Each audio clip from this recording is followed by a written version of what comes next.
sectoriel et interne de suivi du PAME 2023, présidé par les directeurs généraux, est chargé d'élaborer pour chaque ministère le plan d'action des 2 premiers piliers du PAME 2023 et de veiller à son implémentation, de développer un programme de renforcement des capacités.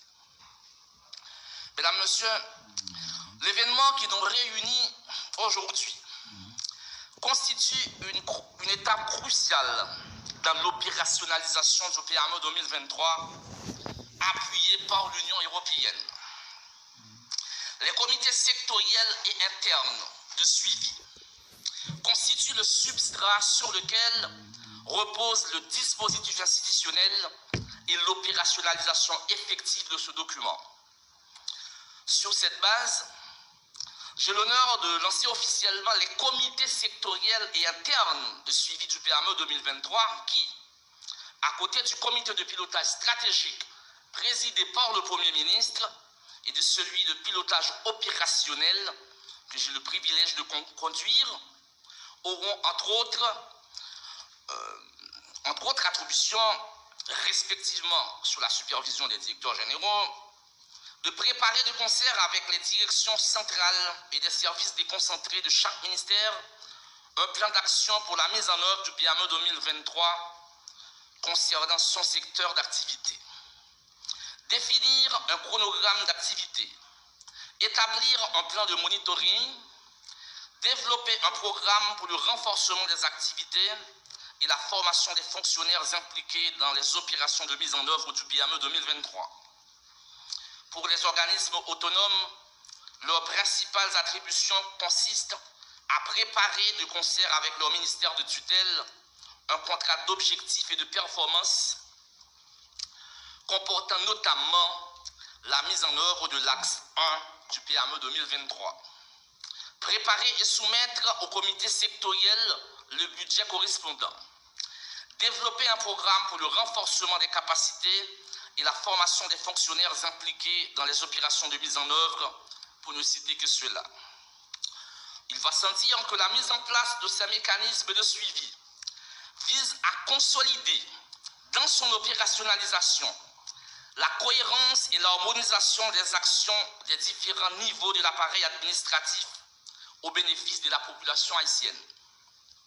De manière pragmatique, la formation et le fonctionnement de ces comités permettront d'inscrire la politique publique de modernisation de l'État dans la stratégie sectorielle des ministères, d'élaborer leur programme de modernisation à partir des différents axes du PAME, d'identifier les indicateurs les plus pertinents et les plus robustes pour mesurer les progrès de la mise en œuvre des actions programmées, de constituer la budgétisation pluriannuelle des actions programmées et identifier les sources de financement, d'alimenter la base de données informatisées de suivi d'évaluation du PAME pour produire des tableaux de bord et constituer des instruments de pilotage.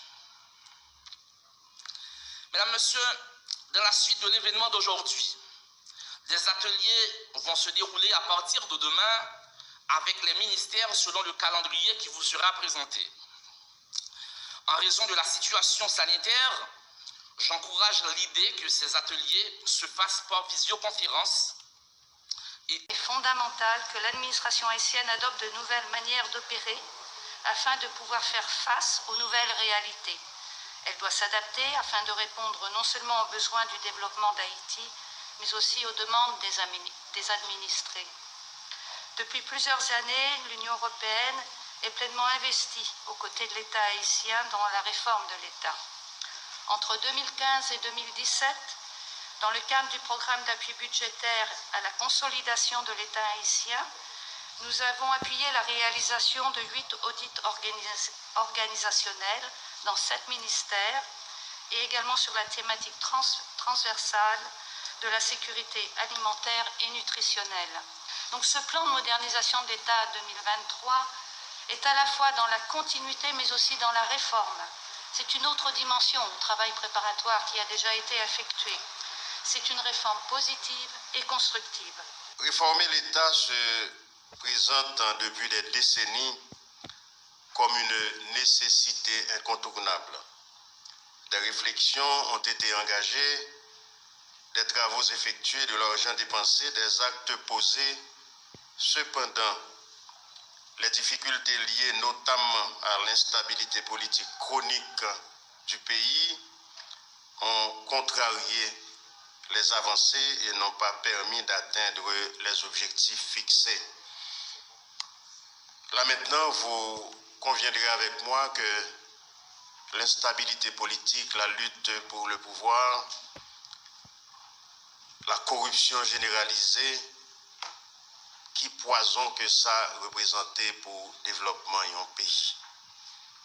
L'activité de lancement des comités sectoriels de suivi de ce matin m'offre ainsi l'occasion de souligner l'importance qu'accorde le gouvernement dans la poursuite de la mise en œuvre de PME 2023 et en ma double qualité de ministre de la Planification et de la Coopération externe et de Premier ministre, de noter l'impérative nécessité de respecter l'ensemble des étapes prévues pour sa mise en œuvre.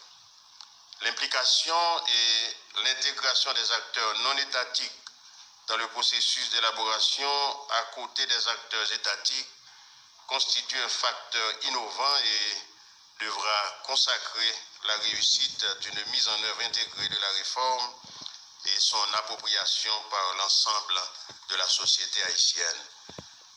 En effet, c'est un atout majeur qu'apporte le PME 2023, contrairement à ses prédécesseurs, et dans la même veine, la mise en œuvre d'un comité mixte de suivi du PME de 2023, composé d'acteurs étatiques et non étatiques, renforce l'inclusivité et la participation de tous les secteurs dans la gestion de la chose publique, tout en garantissant la transparence qu'implique la gouvernance publique moderne.